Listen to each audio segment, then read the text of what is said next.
What's up, everyone? It's Eric with Option Edge coming at you late night again. And today we're looking at Lucid Motors, aka Churchill Capital Corporation, which is now finally did its merger. And now you can see that the ticker is LCID rather than CCIV. And today, as predicted, I did mention, yeah, anything could happen, but once it merged, we had a 10% pop to the upside today. We went from 10.64, started the day at 25 and popped up to almost 27. And before I get into the crux of the video, just something to show you guys again. Once again, these two VWAPs. I anchored the VWAP from the high of the year, and I anchored the VWAP from back when it broke out at the beginning of the year.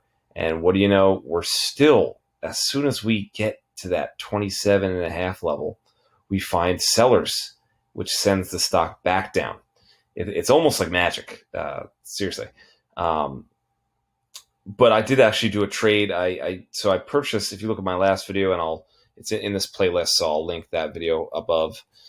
So I sold the the 21 strike for $1.60 today. I noticed the implied volatilities were still really high.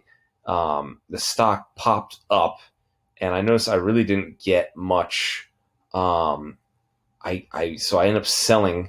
I originally bought, or excuse me, I originally sold a put for $1.60. Today I bought it back for $1.28 for what is that? A $32 profit. So I mean, we're talking about pennies here, chump change. But I figured I would try and capitalize on the higher IV, and since the stock made a major move up, I figured I would close out and roll up just to give me more premium. But you know what? Like I said, I bought back for $1.28. That stock. Let's look at the options chain here.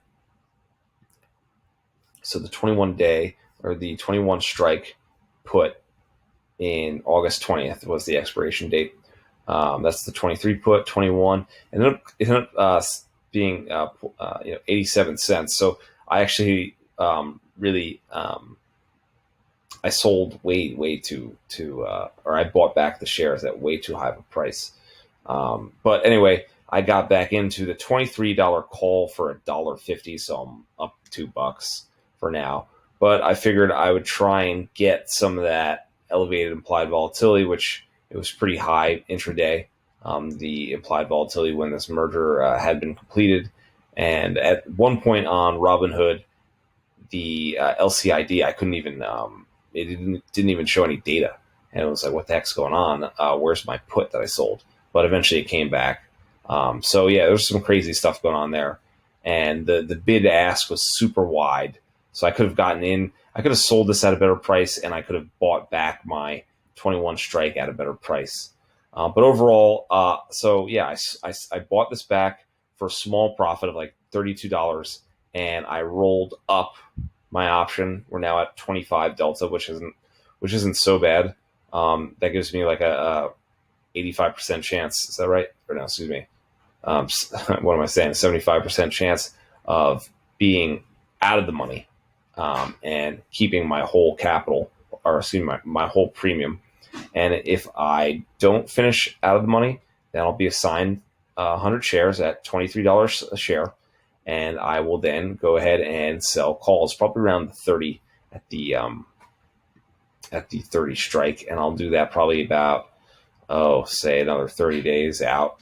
So you can see, like, let's see those premiums for a $30 call. It's pretty juicy. Obviously, that's going to shrink in time, but yeah. So that's sort of the trade update. And once again, these VWAPs are freaking holding strong.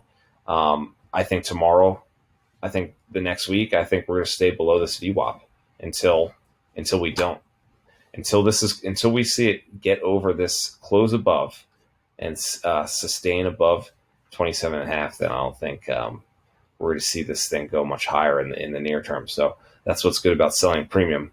And then another thing I want to talk about when running the wheel strategy is it's a low risk, low reward type play. So for example, Today we saw a 10% move in the stock. Had we bought calls right beforehand, we would have saw some major gains. Instead, I'm gaining pennies, but that's just something you got to realize that without risk, there's little reward.